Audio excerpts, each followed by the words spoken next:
Exercício 5 dizia o seguinte: trace no plano cartesiano abaixo o gráfico da função 2 vezes seno de x mais 1. Utilize os slides sobre funções trigonométricas, onde aplica a derivada da função seno, né? Ou, se preferir, dava para fazer utilizando um software chamado de GeoGebra, que ele traça gráficos de qualquer tipo de função. Então, todas as observações feitas em relação às derivadas da função seno também valem para as derivadas da função cosseno e da função tangente. Então, a primeira coisa que a gente tem que analisar aqui, ó. Quando a gente multiplica a função seno por 2, esse gráfico ele vai aumentar a amplitude. Ou o que isso significa? Que se a função seno, que a gente tinha o gráfico dela aqui em cima, ó, ela ia do menos 1 até o 1, quando a gente multiplica por 2, ela vai ir do menos 2 até o 2. Então, com base na função seno, a gente vai fazer o gráfico dessa outra. Então, ela vai do menos 2 até o 2, porque ela aumentou a amplitude, graças a esse vezes 2 que tem aqui na frente. Porém, tem um mais 1 no final. O que a gente viu em relação a isso quando a gente soma um número na função?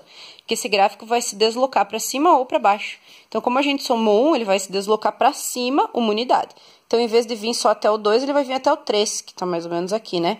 E aqui também ela vai deslocar uma unidade para cima, então ela vai até no menos 1, né? Sobe uma unidade. Então, com base no gráfico da função seno, a gente vai fazer o desenho, né, do gráfico dessa outra função. Então, aqui entre o 0 e o 2 tem o 1, né? Vamos deixar todos os valores aí. Então, significa que se a função seno passava aqui, essa função que a gente vai traçar o gráfico, ela vai passar uma unidade para cima, ela vai passar aqui. Sempre ela vai passar uma unidade para cima quando o valor for 0, né? E quando, por exemplo, aqui, ó, ela passava no π meios, ela passava no 1. Como a gente multiplicou por 2, ela passaria no 2. Mas como a gente subiu mais uma unidade, ela vai passar aqui no 3, ok? E assim para todas elas. Aqui é o mesmo valor que aqui. Aqui, ó, no 3 π meios, ela passava no menos 1, né? Então, como a gente multiplicou por 2, ela passaria no menos 2, mas como a gente subiu uma unidade, ela vai passar no menos 1.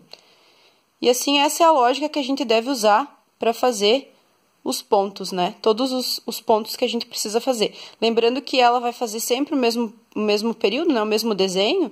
Então, aqui para cá vai acontecer a mesma coisa, ó. Aqui ela vai passar aqui, no menos 1. Tudo que ela fizer para cá, né? A gente pode ir comparando. Aqui é igual aqui, aqui igual aqui. Aqui no menos π ela vai passar no 1. No 3 π meios ela vai passar no 3. Claro que se a gente fizer isso com as duas mãos, né? E utilizando uma régua fica mais fácil. Como eu tô tendo que segurar o celular, é um pouco difícil de marcar certinho.